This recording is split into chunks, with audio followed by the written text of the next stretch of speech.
Hello everyone, yes this is Sovin sir. Welcome back to this channel once again. जी हम बात करने वाले हैं न्यूमेरिकल की सीरीज की, और न्यूमेरिकल की सीरीज में आज हमारा चलने वाला है नेक्स्ट चैप्टर जिसका नाम है केमिकल काइनेटिक्स। यस, तो केमिकल काइनेटिक्स एक बहुत ही इंटरेस्टिंग चैप्टर है। अगर आप इस चैप्टर को देखेंगे तो बहुत सारा डेरिवेशन, बहुत सारे ग्राफ से भरा हुआ चैप्टर ये, और इसमें से आपको न्यूमेरिकल्स कंफर्म बनेंगे, क्योंकि न्यूमेरिकल्स के जो चैप्टर्स है केमिस्ट्री में बहुत ही लिमिटेड है। पेपर 1 में कुछ स्टार्टिंग के 4-5 चैप्टर हैं जो न्यूमेरिकल्स दिखाने वाले, बाकी पूरा इनऑर्गेनिक और पूरा ऑर्गेनिक में आप बहुत ही कम चैप्टर ऐसे देखेंगे जिसमें न्यूमेरिकल पढ़ा होगा। पीछे जो पेपर 2 है पूरा अप्रॉक्सीमेटली 7 चैप्टर के आगे से किसी में भी कोई न्यूमेरिकल नहीं है, तो चांसेस बहुत ज़्यादा है कि जो न्यूमेरिकल्स वाले चैप्टर है उसमें से न्यूमेरिकल्स बनेंगे ही बनेंगे, ये कन्फर्म है। चलो सबसे पहले मैं आपको बता दूं कि इस चैप्टर के न्यूमेरिकल को सीखने के लिए आपको क्या पता होना चाहिए। तो मिनिमम आपको ये इंपॉर्टेंट फॉर्मूले मैंने लिखा है, इतना ही फॉर्मूला है।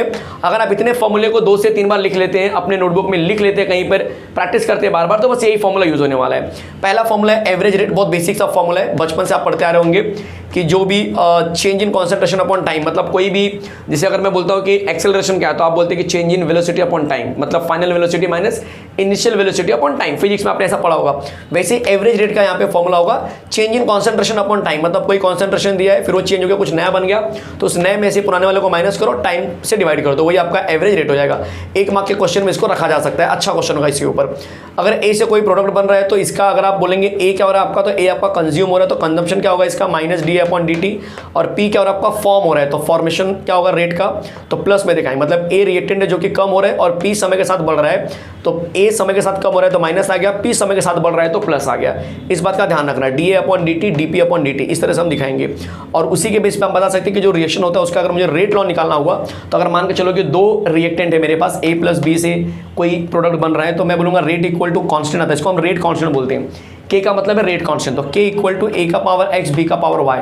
कभी कभी ये एक्स वाई निकालने के लिए भी पूछते हैं, कभी कभी ये क्वेश्चन में दिए रहेंगे, इसके बेस पे आपको रेट कांस्टेंट निकालना, जैसे के निकालना हो गया या रेट पूरा बताना होगा आपको, तो के ए का पावर क्या होगा, बी का पावर क्या होगा, इस तरह से आपको लिख के दिखाना होगा। ईजी होता है, समझाऊंगा मैं आपको। फर्स्ट ऑर्डर रिएक्शन के लिए ये बहुत ही इंपॉर्टेंट फॉर्मूला होता है, रेट कांस्टेंट मतलब के equal to 2.303 divide by time log to the base 10 A naught upon A T. A naught का मतलब होता है ओरिजिनल कॉन्सेंट्रेशन जिस समय टाइम 0 था, और 80 का मतलब होता है कि वही रिएक्टेंट का कॉन्सेंट्रेशन रिएक्शन होने के बाद जब कम हो गया तो अब कितना बचा है। ये दोनों रिएक्टेंट का ही कॉन्सेंट्रेशन है। बहुत से लोग इसको रिएक्टेंट समझते हैं, इसको प्रोडक्ट समझते हैं, गलत है। रिएक्टेंट पहले कितना था, मतलब लाइक 100% अगर आपका था तो बोलेंगे A0 100 है, उसमें से 20% रिएक्शन हो गया। अगर 20% रिएक्शन होगा तो अभी भी 80% बचा है ना, वो 80 यहाँ पे आएगा। ध्यान देना इस बात को, गलत इन्फॉर्मेशन मत लेके जाना। बहुत से लोग सोचते हैं कि 20% रिएक्शन होगा तो ये 100 और ये 20 लिख दिया, गलत है ये।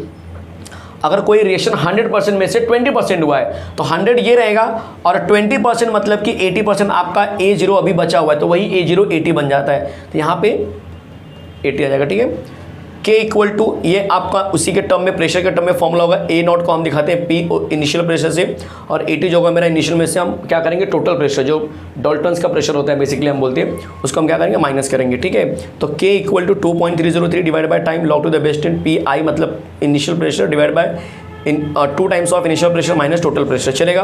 टी हाफ या हाफ लाइफ का फॉर्मूला है 0.693 अपॉन के।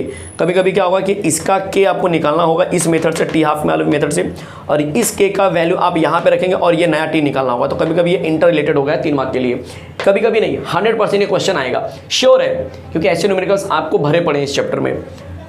0 ऑर्डर का रिएक्शन है, के rate constant equal to A naught upon A naught minus A T divide by time, और इसका टी हाफ लेंगे तो ए नॉट अपॉन 2 के। ये छोटा सा आपका हाफ लाइफ के लिए फॉर्मूला जो कि 0 ऑर्डर के लिए। तो ये फॉर्मूला पहले अपने आप को सेट कर लीजिए, मैं हट चुका हूँ इस समय, ताकि आप आसानी से स्क्रीनशॉट ले सकें। क्लियर है, चलो अब मैं बात करता हूँ क्वेश्चंस की। तो क्वेश्चंस क्या है, question number 1, for the reaction A + 3B tends to 2C write the rate of reaction. तो कैसे लिखेंगे आप, जब भी इस रिएक्शन को सॉल्व करना हुआ तो हमेशा याद रखो, पहले आप इंडिविजुअल दिखाएंगे। क्या दिखाएंगे, A क्या है आपका, तो आप बताएंगे कि जो रेट ऑफ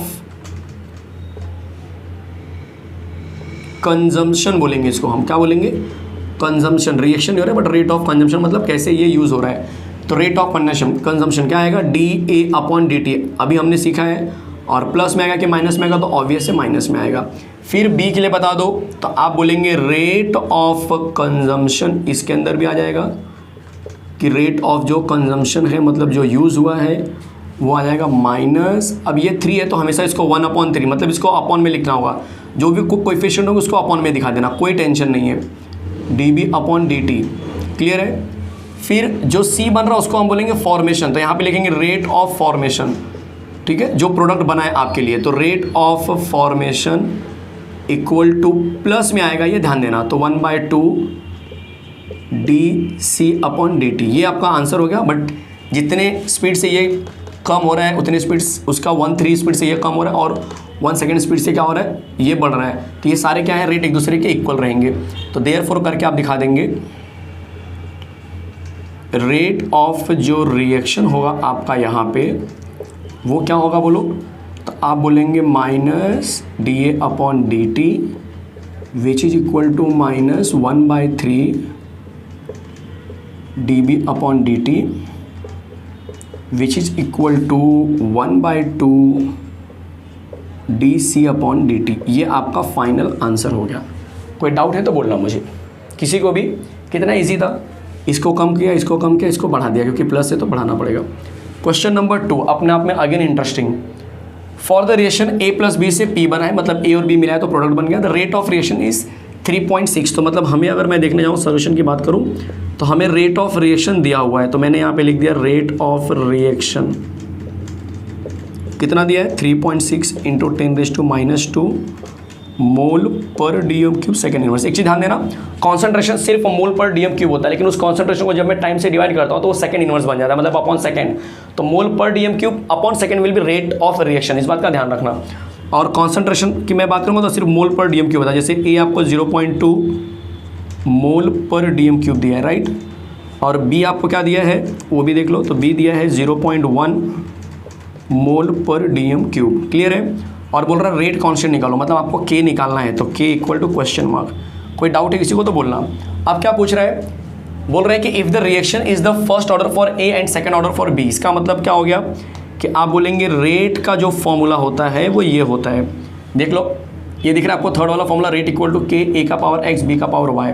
तो rate equal to K A⁴x है, B⁴y है, बट मुझे पता है कि ये क्या है, A के लिए क्या है, ये फर्स्ट ऑर्डर है, B के लिए क्या है, सेकेंड ऑर्डर है, सॉरी, तो x इक्वल टू 1 और y इक्वल टू 2 हम यूज़ करेंगे। तो इसकी वजह से बोलो हमारा नया रेट क्या बन जाएगा, तो आप बोलेंगे rate equal to K A⁴ तो कुछ नहीं आएगा, लेकिन B⁴2 आ जाएगा। क्लियर है। अब यहीं पे मैं थोड़ा सा दिखा देता हूँ इक्वेशन चेंज। मुझे रेट कांस्टेंट में इंटरेस्ट है K में, तो K इक्वल टू बाकी को शिफ्ट कर दो, तो रेट अपॉन A और B⁴2। समझ में आया सबको समझ में आया कैसे किया मैंने। Rate constant equal to rate upon A और B⁴2। अब जो वैल्यू दिया वो वैल्यू रखते चले जाते हैं। रेट कांस्टेंट का 3.6 × 10⁻²। आपको लग रहा है कि यूनिट रख के चलते हैं ताकि आपको इजी हो जाए, तो वो भी कर सकते हैं आप।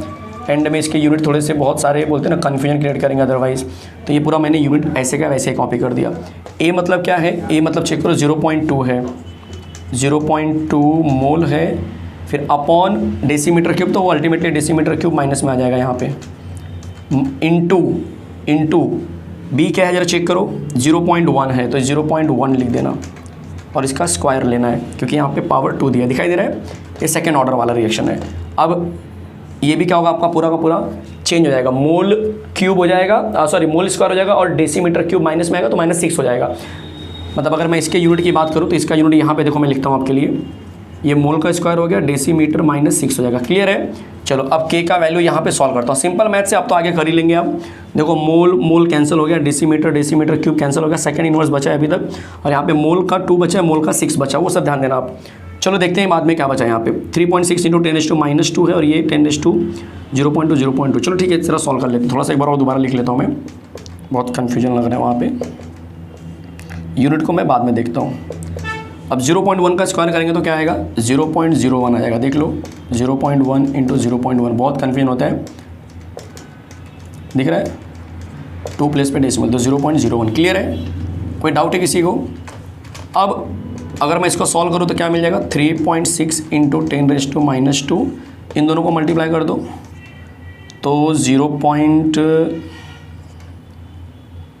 चेक करो एक मिनट, 1 2 3 प्लेस पे डेसिमल, मतलब 1 2 3 ऐसा आ जाएगा आंसर। देखो 0.002 ऐसा आंसर आएगा। क्लियर है।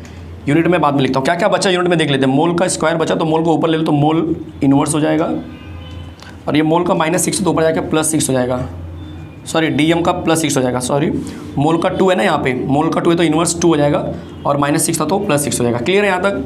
चलो अब देखते हैं कि क्या बचा हुआ है। इसको मैं क्या लिख सकता हूँ, 3.6 × 10⁻² है, इसको मैं 2 × 10⁻³ लिख सकता हूँ। क्लियर है?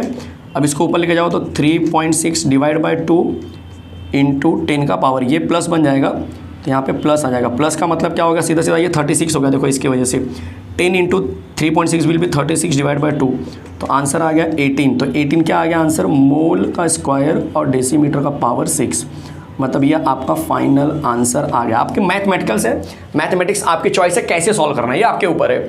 चलेगा, देख लो कितना इजी था। क्वेश्चन नंबर 2 वापस से मैं रिपीट कर रहा हूँ। रेट ऑफ रिएक्शन दिया था, ए दिया था, बी दिया था, ए और बी के लिए एक्स वाई भी दिया हुआ है। तो ये जो फॉर्मूला मैंने यहाँ पे टिक मार्क किया, rate equal to K, A का पावर एक्स, बी का पावर वाई, के निकालना है, बाकी सबको नीचे करो।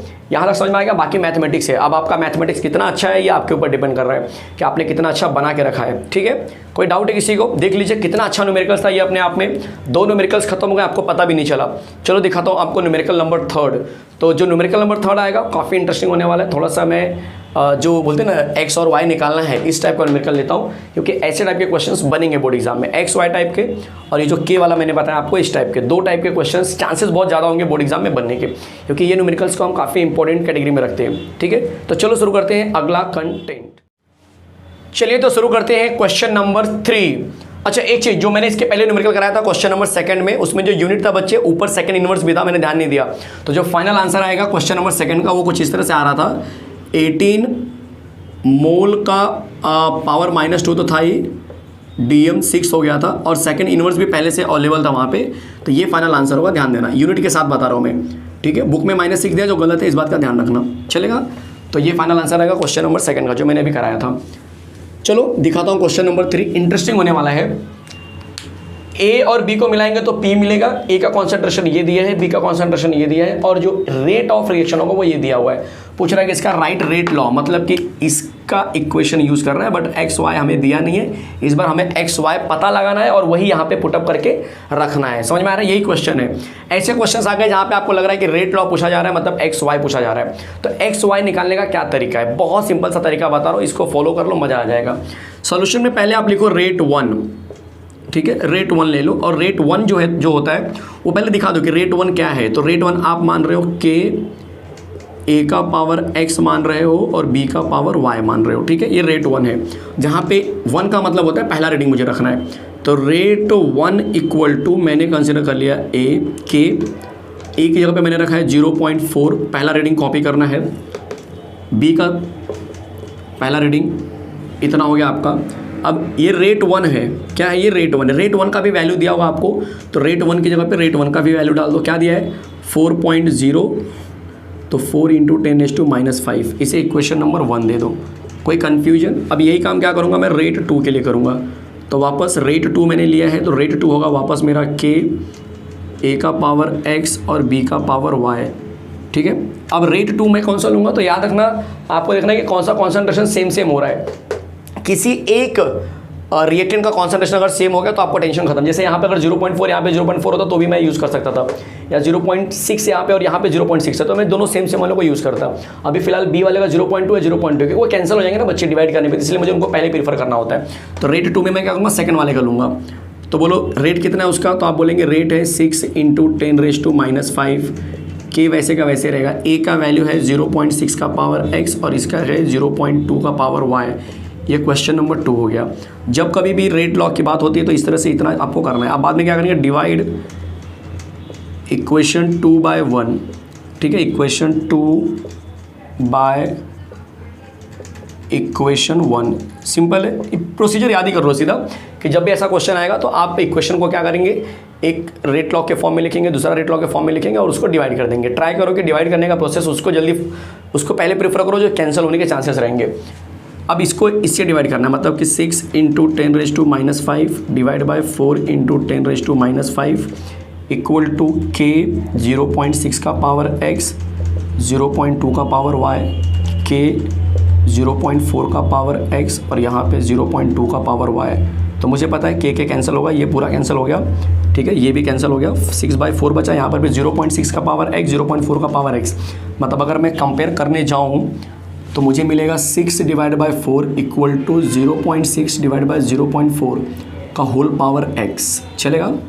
कोई डाउट है किसी को? कहीं पर भी चेक कर लो, कहीं पर भी डाउट है। यहाँ पर भी मेरे ख्याल से वही आ जाएगा। अगर मैंने यहाँ पे कुछ नहीं लिया, यहाँ पे 1 ले लिया, कोई फ़र्क नहीं पड़ेगा। मतलब मुझे सिंपली अगर कंपेयर करूँ तो ये डेसिमल कैंसिल हो तो ये भी 6/4 के बराबर ही हो गया। मतलब x इक्वल टू 1 आ गया। समझ में आया सबको क्या किया मैंने? कोई डाउट है किसी को? कहीं पर भी चेक कर लो, कहीं पे कोई डाउट नहीं होना चाहिए। आप क्या करेंगे, वापस वही सेम स्टोरी रखो, रेट 3 ले लो। रेट 3 मतलब ये ले लो, क्या है रेट 3, वापस लिखेंगे के ए का पावर x बी का पावर y।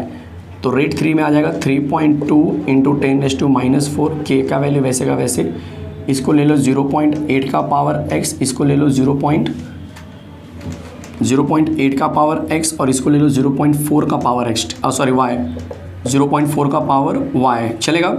इसको इक्वेशन 3 ले लो। अब क्या करेंगे हम, इक्वेशन 3 को 2 से डिवाइड कर देते हैं, ठीक है। ये इसको डिवाइड कर सकते हैं क्योंकि ये 4 to 8 ऐसे कर सकते हैं, आपकी चॉइस है जैसे करना है। या मैं 1 को इससे करूँ शायद ज़्यादा बेटर रहेगा, क्योंकि 4 8 जा 32 होता है, तो डिवाइड जो टेबल में आएगा ना तो वो आपके लिए ईजी रहेगा। आप ले तो कोई भी सकते हैं, बट आपको वो प्रीफर करो जो जल्दी डिवाइड, जैसे 4 2 जा 8, ठीक है। ये इसमें डिवाइड करने में इजी साइड से होगा मेरे ख्याल से। तो मैं लेता हूँ 3 को 1 से डिवाइड करता हूँ, मतलब ये 3 वाला इक्वेशन को 1 से डिवाइड कर रहा हूँ। क्लियर है? तो divide equation 3 by 1, divide equation 3 by 1 by equation 1 by equation 1 by equation 1। Clear है? कोई डाउट किसी को? चलो, इक्वेशन 3 क्या है, 3.2 इंटू 10⁻⁴ है, के है 0.8 का पावर x है, 0.4 का पावर y है, और यहाँ पे क्या है देख लेते हैं, 4 इंटू 10⁻⁵ है, डिवाइड बाय क्या होगा बोलो, डिवाइड बाय k हो जाएगा। यहाँ पे क्या था जरा चेक कर लो, इक्वेशन नंबर 1 में यहाँ पे देखते चलो, इक्वेशन नंबर 1 क्या था, 4 इंटू 10⁻⁵ के हो गया, 0.4 का पावर x है और 0.2 का पावर y है। अब मुझे पता है कि सिंस x इक्वल टू 1, मुझे पता है 1 रखना है, के कैंसिल हो गया। यहाँ पर भी देखो ये कैंसिल हो जाएगा आसानी से, तो जब ये कैंसिल होगा तो ये 10 का पावर -1 आ जाएगा। क्लियर है? याद रखना, सिंस x इक्वल टू 1 तो मुझे मिल जाएगा 3.2, ये भी क्या हो जाएगा आपका 0.4 हो जाएगा, तो ये भी 1 प्लस पे डेसिमल, ये भी 1 प्लस पे डेसिमल, कोई टेंशन नहीं। अब 0.8 का पावर 1, 0. ये भी ठीक है, क्योंकि 1 हो गया ना तो मैंने 1 रख दिया, 0.4 का पावर y और 0.2 का पावर y। अब देखो ये सीधा कट के 2 आ जाएगा, ये कट के सीधा 8 आएगा, तो 8 इक्वल टू 2 चलेगा, और यहाँ पे आएगा 0.4 डिवाइड बाय 0.2 का पावर y, तो ये भी कैंसिल होकर 2 आ जाएंगे सीधा सीधा। तो मतलब 8 इक्वल टू 2 इंटू 2 का पावर y आ गया। समझ में आया सबको? देख लो, 2 2 जा 4, डेसिमल गायब हो गया, ये भी डेसिमल, 4 2 जा 8 आ गया, सीधा डायरेक्ट 2 आ गया यहाँ पे, ठीक है। कन्फ्यूजन नहीं होना चाहिए कहीं पे। तो अब आप क्या करेंगे, 8 को ऐसा स्प्लिट करोगे, इसका 2 बाहर निकालो। तो मैंने 8 को किया 2 इंटू 4 का पावर 2, सॉरी 2 इंटू 2 का पावर 2। समझ में आया? और यही काम मैंने यहाँ पे लिखा है 2 इंटू 2 का पावर y, तो 2 2 तो कैंसिल हो गया, तो बोलो 2 का पावर 2 और 2 का पावर y। तो आपको क्या दिखाई दे रहा है यहाँ पे, आपको दिखाई दे रहा है y इक्वल टू 2 के रिलेशन में आ रहा है। क्लियर है? देख लो, बस क्या करेंगे, rate law, therefore rate equal to K, A का पावर x था मतलब कुछ नहीं होगा, b का पावर 2, यही आंसर है। चेक कर लो, कितना मज़ेदार क्वेश्चन था ये, कितना मज़ेदार क्वेश्चन था यार। क्या है क्वेश्चन में? कुछ नहीं है, हर एक चीज़ समझा रहा हूँ, हर एक चीज़ बेहतरीन तरीके से जा रही है। क्वेश्चन दिया हुआ है आपको, जो रेट लॉ बोला गया उसमें x और y ढूंढना है, सिर्फ x y ढूंढने का यही एक तरीका, और कोई तरीका नहीं है, और कोई तरीका नहीं है। जो भी रेट लॉ दिया जाएगा आपको, रेट इक्वेशन देखो उसको, उसका कॉन्सेंट्रेशन से डिवाइड कर दो बस, और कुछ नहीं करना है। और डिवाइड करेंगे तो आपको x मिल जाएगा, और दूसरा डिवाइड करेंगे तो y मिल जाएगा, रिलेट करते जाओ आपको मिल जाएगा। 10th का जो अलजेब्रा था ना आपका इक्वेशन वाला, x की जगह पे रखो, y की जगह पे रखो वैल्यू, और मिल जाएंगे आंसर, बस वही है और कुछ नहीं है। क्लियर है? चलो चेक कर लो फटाफट, मैं हट जाता हूँ। जिनको स्क्रीनशॉट लेना है, पॉज करना है, जो करना है कर लो, फटाफट समझा दो अपने आप को। ये सब सिंपल मैथ्स है, ये सब आपके अपने आप से कैसे कर सकते हो, करते चले जाओ, ठीक है। क्लियर है? क्लियर है सबको? कोई डाउट है किसी को? तो देख लो कितने तेजी से न्यूमेरिकल्स का जो कंसेप्ट उड़ रहा है वो। अब आते हैं नए कंसेप्ट की तरफ, जो बहुत ईजी होने वाला, काफ़ी ईजी होने वाला, बस देखते चलो, ठीक है। चलो स्टार्ट करते हैं। चलिए तो शुरू करते हैं क्वेश्चन नंबर 4। काफ़ी इंटरेस्टिंग क्वेश्चन होने वाला है ये भी, आपको देखते हैं किस तरह का क्वेश्चन है। आपको a प्लस बी से p बनेगा। अगर a इज डबल्ड मतलब a का कॉन्सेंट्रेशन अगर मैं डबल करता हूं और b को कांस्टेंट मतलब b वैसे का वैसे रखूंगा, तब रेट ऑफ रिएक्शन आपका डबल हो जाएगा। ये सिचुएशन दिया हुआ है। सेकंड सिचुएशन दिया है कि अगर a को मैं ट्रिपल करता हूं और b को मैं डबल करता हूं तो rate of reaction increases by factor 6। तो बताओ कि हर एक रिएक्टेंट का ऑर्डर क्या होगा और ओवरऑल ऑर्डर क्या होगा। तो यहाँ पे एक नया इंफॉर्मेशन आया है, ओवरऑल ऑर्डर। बहुत इजी होता है, समझाता हूँ मैं आपको, एकदम अच्छे से देखिए, कोई कंफ्यूजन नहीं होगा। आप बस अच्छे से लेक्चर को देखिए, पसंद आए तो लाइक कर दीजिए, शेयर कर दीजिए अपने ग्रुप में, और अगर आपने सब्सक्राइब नहीं किया है तो सब्सक्राइब कर लीजिए। ये सारी चीज़ें करने से आपको लेक्चर डेली बेसिस पे लगातार आपके यूट्यूब चैनल पर मिलते रहती हैं। चलो देखते हैं। सबसे पहले मैं नॉर्मल एक जो स्टार्टिंग का जो रेट होता है वो पहले लिख लेता हूँ कि रेट जो होगा मेरा इक्वेशन के हिसाब से तो होगा मेरा rate equal to K A का पावर एक्स होगा और बी का पावर वाई होगा। ये मेरा होने वाला मेन इक्वेशन, कोई डाउट नहीं होना चाहिए। क्लियर है? अब क्या पूछा गया वो देखते हैं। अब from condition 1, from first condition क्या है, पहला कंडीशन देख लेते हैं। पहला कंडीशन बोला है कि a जो है आपका अब a नहीं रहेगा, वो क्या बन जाएगा, 2a बन जाएगा। ये मैं नहीं बोल रहा हूँ, क्वेश्चन बोल रहा है कि a इज़ डबल, a को डबल कर देना है, चलेगा। और b आपका b रहने वाला है तो b को छोड़ दो, कंडीशन ये सिर्फ। तब रेट ऑफ रिएक्शन बोला है डबल हो जाएगा, मतलब कि जो रेट आपका होगा ना वो नॉर्मल रेट नहीं रहेगा, तब इस रेट का डबल मतलब 2 इंटू रेट हो जाएगा। बोलो समझ में आया? इक्वल टू k और a की जगह पे रखेंगे 2a। समझ में आया कुछ? और पूरे का पावर x कर दो, ये पूरे का पावर ऐसे x कर दो। b में कोई चेंजेस नहीं है तो b को चेंज मत करो। पूरा पिक्चर समझ में आया? इक्वेशन नंबर 2 सबको समझ में आएगा। इसको थोड़ा सा ब्रेक कर देता हूँ मैं वापस से, 2 इंटू रेट करके। तो 2 इंटू रेट इक्वल टू के। अगर इसको मैं ब्रेक करूँगा तो आ जाएगा 2 का पावर, मल्टीप्लाई का साइन दिखा सकते हैं आप, कोई टेंशन नहीं है, बट चलो ठीक है। 2 का पावर x और a का पावर x और b का पावर y। इसको मैं इक्वेशन नंबर 2 ले लेता हूँ। कोई डाउट है किसी को? कहीं पर भी कोई डाउट है तो बोलना, मल्टीप्लाई का साइन दिखा रहा हूँ मैं, चलेगा। अब क्या करेंगे, अब डिवाइड 2/1 कर दो। क्यों सर, ऐसा क्यों करेंगे? तभी तो आपको x का वैल्यू मिलेगा फटाफट। डिवाइड इक्वेशन 2 बाय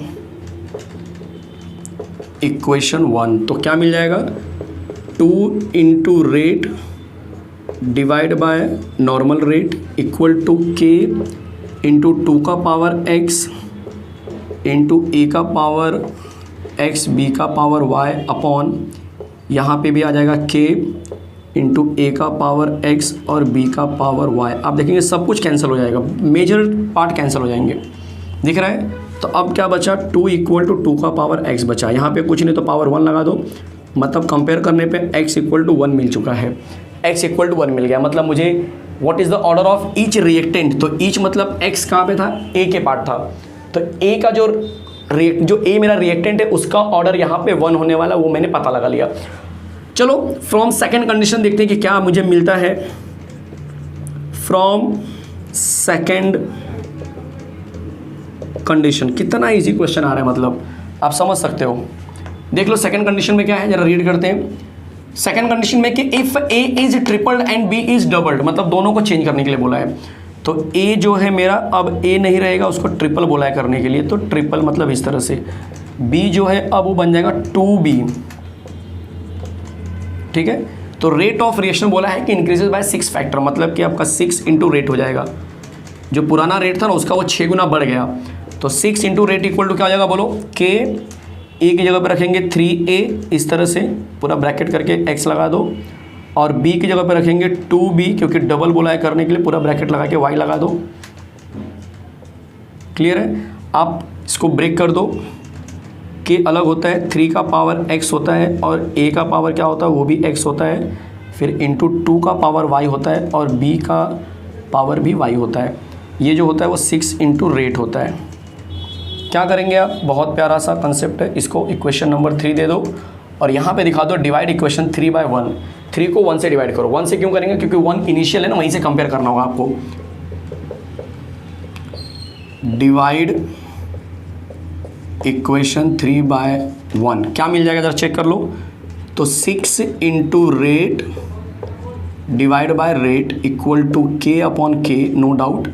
यहाँ पे a का पावर x है, यहाँ पे b का पावर y है, डिवाइड बाय, देख लो यहाँ पे 3 का पावर x, फिर उसके बाद आ रहा है a का पावर, अच्छा सॉरी मैंने गलत कर दिया है, 3 डिवाइड है ना, 3 मतलब ये वाला इक्वेशन ऊपर आना चाहिए। तो 6 into rate equal to k into 3 का पावर x, a का पावर x, फिर 2 का पावर y एंड b का पावर y, ये ऊपर आएगा, डिवाइड बाय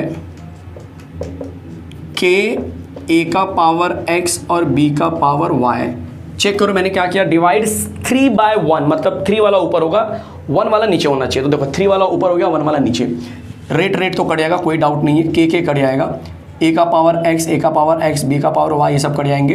तो मुझे मिल जाएगा 6 इक्वल टू 3 का पावर x इंटू 2 का पावर y।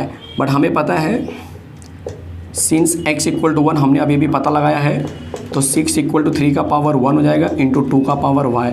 इसको भी हम क्या कर सकते हैं, 3 इंटू 2 कर सकते हैं, ये 3 इंटू 2 का पावर y है, 3 3 कट गया, तो बोलो यहाँ पे पावर अगर मैं 1 लगाता हूँ तो y इक्वल टू भी क्या मिल जाएगा, 1 मिल जाएगा। मतलब a का जो कॉन्सेंट्रेशन होगा उसका जो ऑर्डर होगा, तो मैं ऐसे दिखाता हूँ, ईच रिएक्टेंट बोला ना हमें, तो हम ईच रिएक्टेंट देखेंगे, तो order of A is first order, ऐसे लिखो आप, कंफ्यूज मत करो, A is first order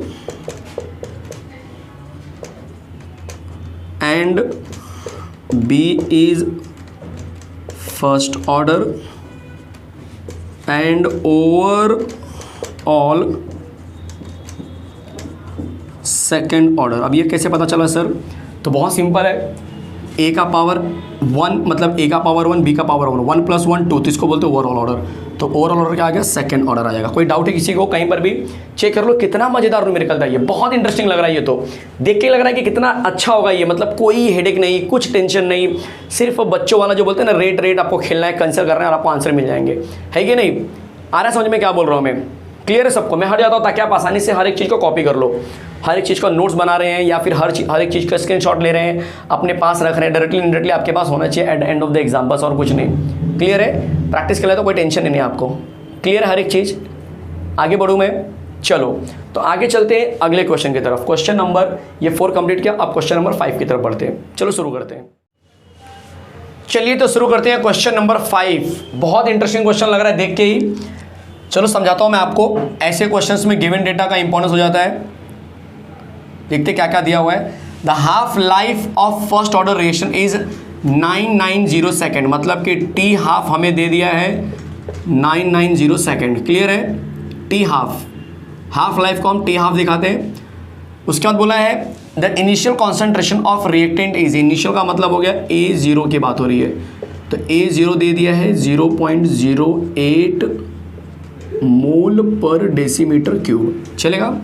what concentration would remain after 35 minute, मतलब नॉर्मल टी दिया है 35 मिनट। आप देख सकते हो कि एक हाफ लाइफ का जो टी है वो सेकंड में और 1 मिनट में है, तो इसको सेकंड में कन्वर्ट कर देते हैं। तो 35 × 60 कर देता हूँ मैं, 0 6 5 जा 30, 6 5 जा 8 3 जा 18 + 3 2100 सेकेंड, क्लियर है। इतना आपका आ गया टाइम। अब अपना दिमाग चलाओ, व्हाट कॉन्सेंट्रेशन वुड रिमेन, मतलब कि A0 पहले जितना था 35 सेकंड के बाद A0 इससे कम हो गया, कुछ और हो गया होगा, तो वो नया जो A0 बनेगा उसको हम 80 बोलते हैं। तो पूछ रहा है कि 80 बताओ कितना है, सिंपल क्वेश्चन। अब आप बोलेंगे सर ये हाफ लाइफ भी मिक्स किया हुआ तो कैसे करेंगे, मैंने आपको बताया था स्टार्टिंग में ही, K = 2.303 T है, ये वाला T दिया है, यस ये वाला T दिया हुआ है। K मिला है क्या आपको, बिल्कुल नहीं मिला है, तो K नहीं मिला है, बट मुझे K से रिलेटेड ये फॉर्मूला तो पता है हाफ लाइफ का फर्स्ट ऑर्डर के लिए 0.693 डिवाइड बाय K, समझ में आ रहा है। तो यहाँ पे 2 फॉर्मूले यूज़ होने वाले हैं, कौन कौन से।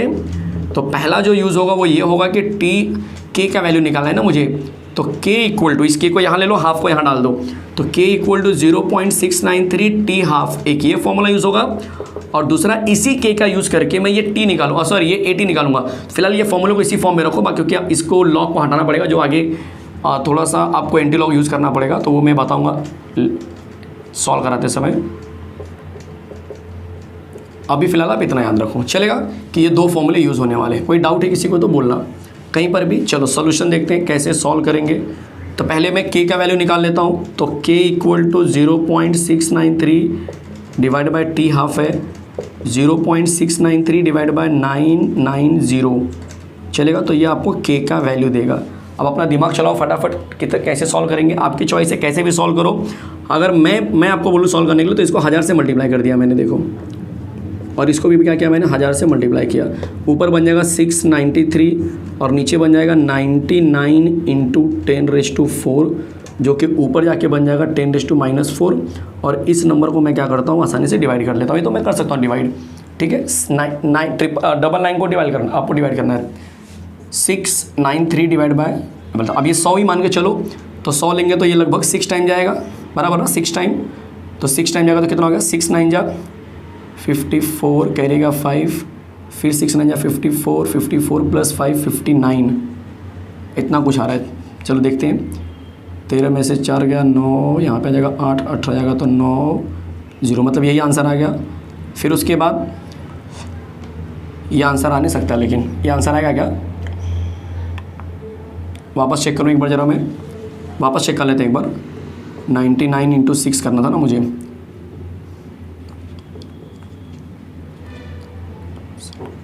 हाँ 594 तो हो रहा है। 6 टाइम में इतना हो रहा है, 7 टाइम में ज़्यादा हो जाएगा क्या, 7 टाइम में 7 6 7 30, हाँ ज़्यादा हो जाएगा, क्योंकि ये नहीं 7 टाइम भी जा सकता है शायद से, देखना पड़ेगा, बहुत नज़दीक आंसर आ रहा है ना। 7 टाइम में देख लेते हैं। 7 9 जा 63 का 3 कहिएगा 6, 7 9 जा 63 प्लस 6 69। ओह, ये तो पूरा का पूरा डिवाइड हो रहा है, ये तो मैंने ध्यान ही नहीं दिया। मतलब ये आसानी से कट जाएगा, 7 आ जाएगा। तो मतलब k का जो वैल्यू है वो मिल गया 7 इंटू 10⁻⁴। ये किसका आंसर मिला है, k का आंसर मिला। सबको समझ में आ गया कैसे आया, ये 7 आ गया यहाँ पे। मुझे लगा 6 टाइम जा रहा है, बट ये परफेक्ट 7 टाइम मैं देख सकते हैं आप लोग, मैंने आपके लिए करके दिखा यहाँ पे, ठीक है। तो 7 टाइम परफेक्ट जा रहा है, कोई टेंशन नहीं। k का वैल्यू मिल गया। अब इस k का वैल्यू मैं क्या करूँगा, यहाँ पे पुटअप करूँगा। तो पहले फॉर्मूला लिख लेते हैं, और मुझे 80 में इंटरेस्ट है तो पहले इस वाले फॉर्मूला को मॉडिफाई कर देंगे। तो पहले मैं ये लिख लेता हूँ, k equal to 2.303 divide by t log to the base 10 a0 upon at। Clear है। अब इस पूरे पार्ट को मैं एक साथ रखता हूँ, बाकी को transfer, log to the base 10 a0 upon at। ऐसा मत बोलना सर ये यहाँ आ गया तो माइनस आ गया, अरे भाई मैं इसको यहीं पे रख रहा हूँ, इन सबको ट्रांसफर कर रहा हूँ। तो ये मल्टीप्लाई साइन है तो कहीं पे प्लस माइनस का झंझट नहीं रहेगा। k इंटू टी होगा और ये नीचे डिवाइड हो जाएगा 2.303। क्लियर है। अब मेरा एम सिर्फ इतना है कि इसको सॉल्व करूँ। k का वैल्यू आ गया 7 इंटू 10⁻⁴। t ऑलरेडी मुझे पता है 2100 डिवाइड बाय 2.303। क्लियर है। अब इसको सॉल्व कर लो फटाफट। देखो ये 00 है, ये -4 है, तो ये -2 आ जाएगा, ये 0 गायब हो गया। अब ये 21 है, 21 में 7 का मल्टीप्लाई कर दो, 7 1 जा 7, 7 2 जा 14। चेक करो इतना ही आ रहा है, डिवाइड बाय 2.303 ले लो। अब इसको डिवाइड करना है, कैसे करेंगे कैसे करेंगे देख लो ज़रा फटाफट। क्या कर सकता हूँ मैं, अगर मैं शॉर्टकट के पीछे भागूँ तो मैं इसको 2.3 कंसिडर कर लेता हूँ। 2.303 ना लेके 2.3 ले लेता हूँ, चलेगा। और 2.3 लेके मैं इसमें 10 से मल्टीप्लाई कर देता हूँ, इसमें भी 10 से मल्टीप्लाई कर देता हूँ। ऊपर वाले को 274, इसका 10 से मल्टीप्लाई करेंगे तो ये इंटू 10⁻⁻1 बन जाएगा, और इसको मैं 23 मान लेता हूँ। समझा सबको मैंने क्या किया, 10 से मल्टीप्लाई क्यों किया, ताकि ये 2.303 को मैं आसानी से एक डिसिमल यहाँ शिफ्ट कर सकूँ। 23.03 हुआ, 03 को हटा दो, सिर्फ 23 मान के चलो। अब 23 में इसको आसानी से डिवाइड ये कर दो कितना आ, जरा चेक कर लेते हैं। तो 23 5 जा 23 6 जा लेके देखते हैं कितना आ रहा है। 6 3 जा 18, कैरी गया 1, 6 2 जा 12 प्लस 1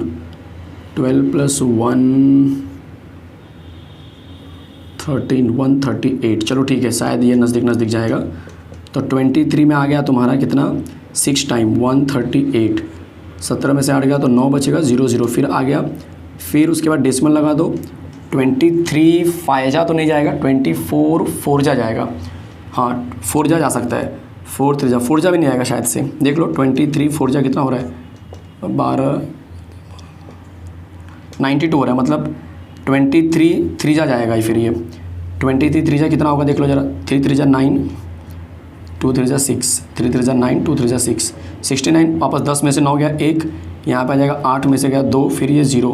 अब ये शायद 9 टाइम या 8 टाइम जाएगा, तो कन्फर्म है। 2 1 दिख रहा है तो ये कन्फर्म है, उतना तो जाएगा ही जाएगा, ठीक है। तो 6.39 एक रेंज मुझे मिल गया, इंटू 10⁻⁻1 है, मतलब आंसर आ गया 0.639। ये किसका आंसर आया? ये आंसर आया log A0/AT का। 90% काम हमारा हो चुका है। अब क्या करेंगे? अब लेंगे taking anti log on both side. क्यों ऐसा कर रहा हूँ मैं? इस लॉग को हटाना है तो हमें एंटी लॉग लेना पड़ेगा। तो taking anti log on both side, clear है। तो लॉग तो ऑटोमेटिक कट गया, log to the best and automatic cut गया। तो अब क्या बचा? अब सिर्फ बचा A0/AT। और आपको बता दूं कि यहाँ पे मैं इसका एंटी लॉग ले लूँगा 0. तो अगर आप इसको सॉल्व करेंगे अच्छे से एंटी लॉग को, तो 0.639 है ना, इसका एंटी लॉग 63 का 9 देखना है आपको। 63 का 9 जो देखेंगे तो आपको नियर अबाउट 438 मिलेगा, मतलब 439 मिलेगा। आप देख लो क्या मिल रहा है आपको, मुझे 438 मिल रहा है लगभग। और ये 0, इसके पहले डेसिमल पे क्या है? 0 है। कोई नंबर होता तो उसके हिसाब से मैं चेंज करता। 0 है तो एक प्लेस पे डेसिमल आएगा, मतलब 4.3 आ गया, चलेगा। ये इसका वैल्यू मिला एंटी लॉग का, क्लियर है। आप क्या करोगे? A0 का वैल्यू जो दिया है वो लिख देते हैं पहले। एक बार इसको वैसे कॉपी कर लेता हूँ मैं। मुझे 80 में इंटरेस्ट, इसको यहाँ भेजो, इसको यहाँ भेजो, समझ में आ गया? ईजी है। 80 वहाँ जाएगा और ये यहाँ आ जाएगा, तो आपको आंसर मिल जाएगा AT यहाँ जाएगा और ये यहाँ आएगा, मतलब A0 का वैल्यू कितना था चेक करो, 0.08। तो 0.08 डिवाइड बाय 4.38, बस यही आंसर होने वाला है। अब इसको सॉल्व कर लो, आपका आंसर आ जाएगा। बोलेंगे सर ये भी मुझे नहीं सॉल्व करने आता है। भाई सिंपल मैथ्स तो एकदम स्ट्रॉन्ग बना के रखो। मैंने एक वीडियो में मैंने बताया था कि आप न्यूमेरिकल तभी कर सकते हैं जब आपका सिंपल मैथ्स स्ट्रॉन्ग रहेगा। सिंपल मैथ्स मतलब यही सब तो मैथ्स की बात कर रहा हूँ मैं, क्लियर है। चलो देखो कैसे करेंगे, क्या कर सकता हूँ मैं इसके लिए, चेक करो ज़रा कैसे करेंगे कि इसको आसानी से कर सकें हम लोग। चलो पूरा ही सॉल्व कर लेते हैं। इसको मैं क्या करता हूँ,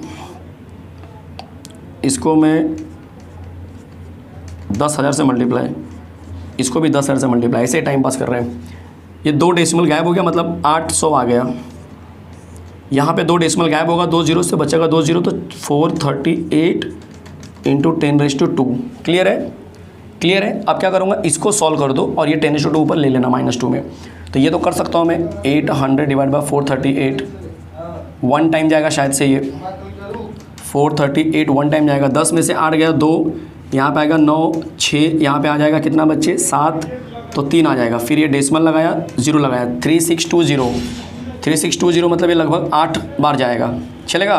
तो अभी फ़िलहाल मुझे एक अंदाज़ा मिल रहा है 1.8 करके, तो 1.8 × 10⁻², मतलब आंसर आएगा 0.0018, ऐसा कुछ आंसर आएगा। ज़रा चेक कर लो आप, ठीक है। मतलब 1 प्लेस पे था, 2 प्लेस पे, एक मिनट, 0.00 अब सही है क्योंकि -2 है ना, तो 2 प्लेस पे ये हो गया, 1 प्लेस पे हो गया, 3 प्लेस पे डेसिमल, 1 2 3, ये इतना आंसर आएगा। शायद इसके आगे 0.018 के आगे भी कुछ रहेगा, बट आप देख लो, मोल पर डेसीमीटर क्यूब, क्योंकि कॉन्सेंट्रेशन है। समझ में आया कैसे किया मैंने? हर एक चीज़ मैं समझाया, वापस से रिपीट कर रहा हूँ, फटाफट जरा गो थ्रू कर लो। पहले आपको क्वेश्चन में हाफ लाइफ के बारे में बात करेंगे, जैसे कि T हाफ आपको दिया है 990 सेकंड, A0 आपको दिया है 0.08 मोल पर डेसीमीटर क्यूब इनिशियल कॉन्सेंट्रेशन के रूप में यहाँ पे दिया हुआ है, और बोल रहा है कि टाइम 30-35 सेकंड के बाद आपका जो नया कॉन्सेंट्रेशन है वो क्या हो जाएगा, तो 80 पूछ रहा है।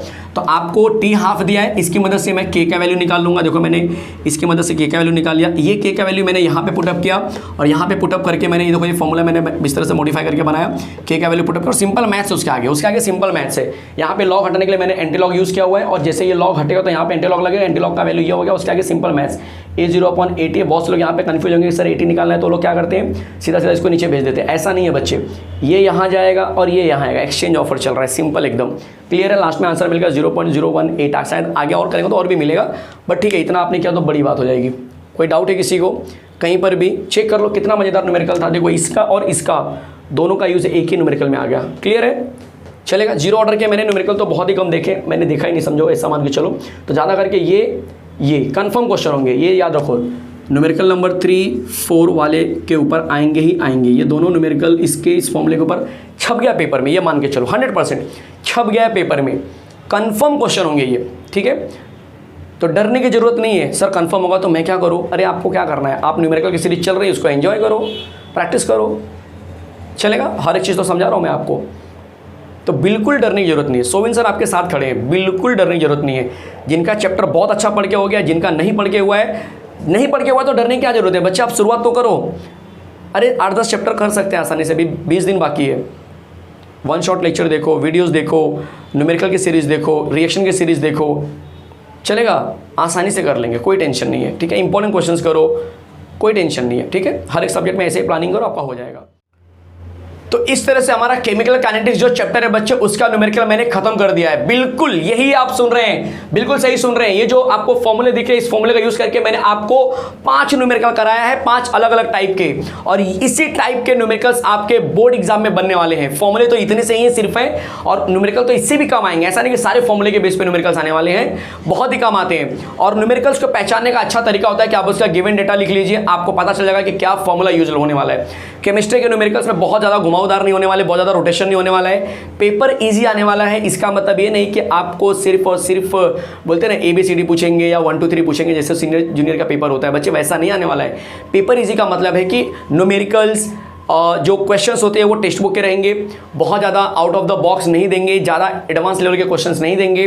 ठीक है, ज़्यादा एप्लीकेशन ओरिएंटेड क्वेश्चन नहीं देंगे, जैसे straight forward formula oriented question देंगे। इसको बोलते हैं पेपर इजी होना। पेपर इजी होने का मतलब ये नहीं है कि भाई आपको ABCD पूछेंगे या 1 2 3 पूछेंगे या कोई पोएम बोलेंगे लिखने के लिए छोटा सा, समझ में आ रहा है। पेपर इजी का मतलब है सिलेबस का कंटेंट पूछा जाएगा, बट उसके लिए आपको सिलेबस का कंटेंट तो पता होना चाहिए। अब सिलेबस का कंटेंट ही नहीं पता क्योंकि इतना वास्ट सिलेबस है, तो इसलिए मेरी रिक्वेस्ट है, वन शॉट लेक्चर जो दे रहा हूं मैं सिर्फ अपने यहाँ तक मत रखो, पूरे महाराष्ट्र में फैला दो। जो न्यूमेरिकल की सीरीज मैंने शुरू किया हुआ है ये सिर्फ अपने यहाँ तक मत रखो। आप जैसे कई और बच्चे हैं जो स्ट्रगल कर रहे हैं, जो भटक रहे हैं, जिन्हें टेंशन है कि अरे यार मेरा क्या होगा, क्योंकि ऑफलाइन एग्जाम होने वाली है, हॉल टिकट तक आ चुके हैं। अगर आपने वेबसाइट पे जाके सर्च किया होगा तो आपको पता चलेगा कि वेबसाइट पे कहीं ना कहीं हॉल टिकट जो है कि रिलीज करने की बात चल रही है, बराबर ना।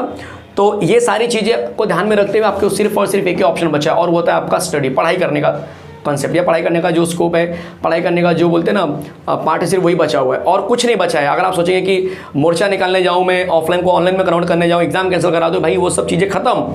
वो जो जितने भी यूट्यूब के टीचर्स थे जो कोलैबोरेशन में जिन्होंने बहुत मेहनत की थी अपने हिसाब से, उनका ही बेनिफिट है कि कुछ क्वेश्चंस बैंक रिलीज हुए।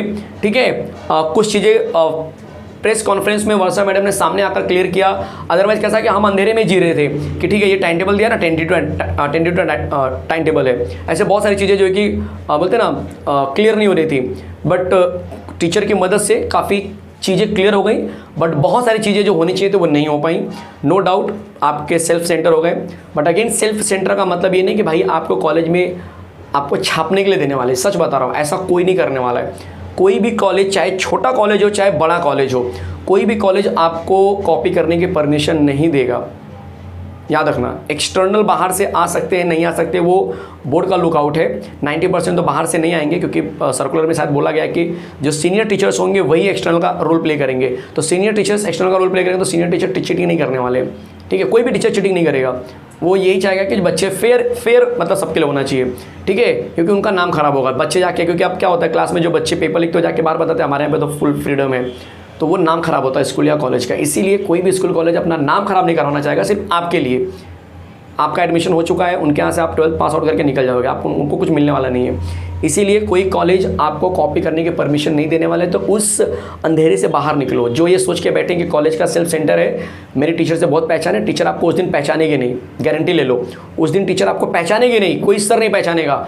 इसीलिए आपका जो पढ़ा हुआ रहेगा ना सोर्स, आपका जो नॉलेज रहेगा, आपकी जो प्रैक्टिस रहेगी, बस वही आपकी पहचान रहेगी उस दिन, और वही आप पेपर में लिख पाएंगे। तो it's a humble request, revision शुरू कर दो, पढ़ाई शुरू कर दो, और all about physics, all about chemistry बोलूँगा मैं। पहले फिजिक्स और केमिस्ट्री चैनल का नाम था, थोड़ा सा मैंने मॉडिफाई किया केमिस्ट्री में। तो ऑल अबाउट केमिस्ट्री जो चैनल है इसको ज़्यादा से ज़्यादा शेयर कीजिए आप। थैंक यू वेरी मच, मिलते हैं नेक्स्ट लेक्चर में एक नए कंटेंट के साथ।